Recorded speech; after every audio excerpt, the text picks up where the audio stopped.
Ambiance des grands jours aujourd'hui au conseil départemental des Bouches-du-Rhône pour l'élection de Super Mamie 2019. Ils sont lycéens, ils apprennent à bien parler, le 18-18 les a rencontrés à Aix. Et puis nous sommes allés à la découverte de l'emblématique herboristerie du Père Blaise à Marseille.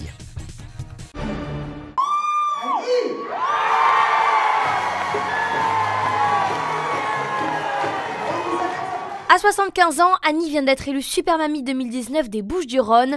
Pour l'occasion, tout son fan club de Sénas avait fait le déplacement pour la soutenir.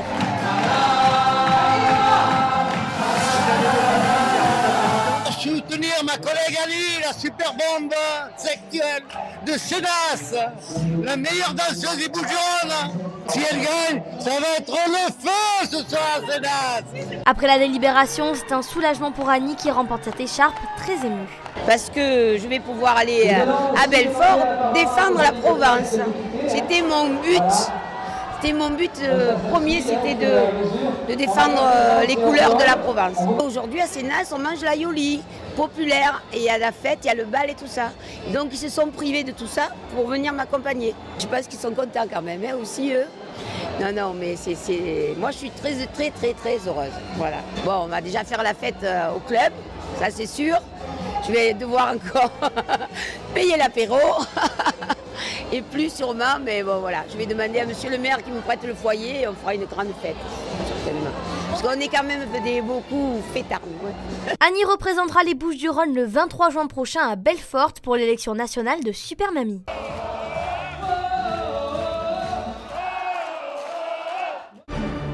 Gestion du silence, de la gestuelle, du regard tout en argumentant. Dans cet atelier, les élèves de seconde du lycée Cézanne d'Aix-en-Provence s'exercent à la prise de parole en public.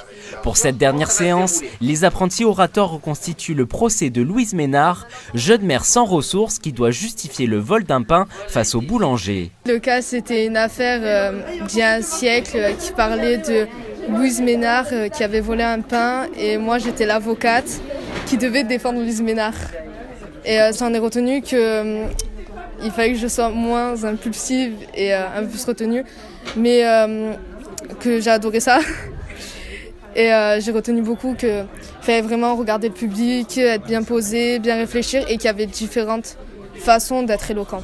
Aux manettes, Ghislain et Hugo, organisateurs du festival Les Journées de l'éloquence, qui depuis un an de collège en lycée, s'attaquent à un volet plus pédagogique. On commence par leur donner les fondamentaux de l'exercice de l'éloquence et aussitôt que ces fondamentaux sont acquis, on met les élèves en situation de procès fictionnels ou inspirés de faits réels qui les obligent à réfléchir sur une prise de position qu'on leur impose et à la défendre. Une initiation à l'art oratoire, aujourd'hui indispensable aux futurs professionnels de ces jeunes élèves. Pour qu'un élève puisse s'épanouir plus tard dans la vie professionnelle, il doit savoir parler.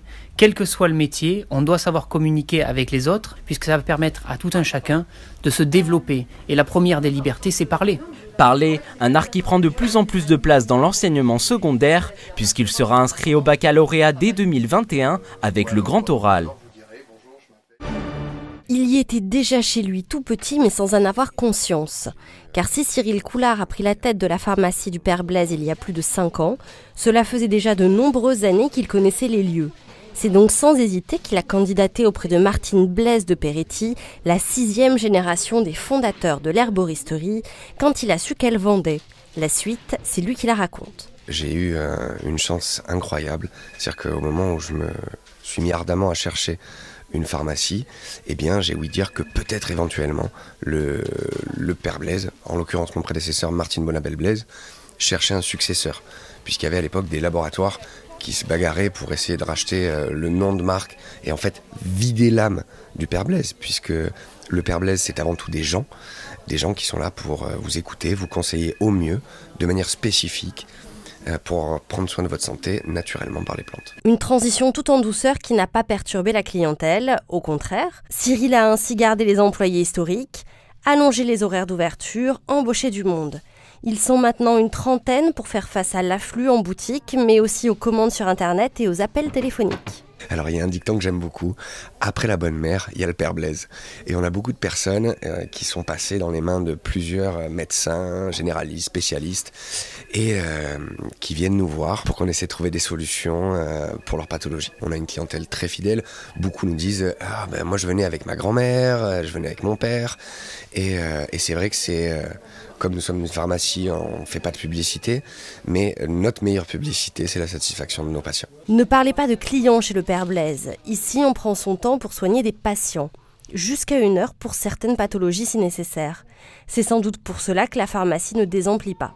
C'est des patients parce qu'on essaie on les soigne, on essaie de les soigner de mieux en mieux, de faire en sorte qu'ils soient bien psychologiquement et aussi dans leur santé.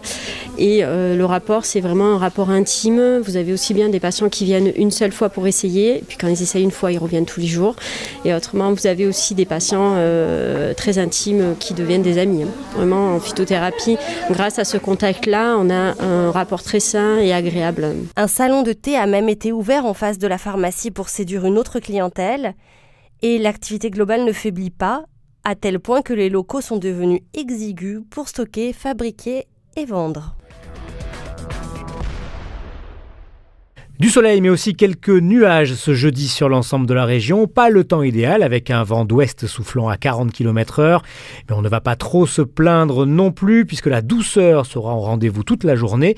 10 à Marseille dès le lever du jour, 9 à Aix, 6 à Avignon. Et l'après-midi, 18 à Arles, 19 à Avignon, 16 à Aix. Jeudi 7 mars, c'est la Sainte Félicité.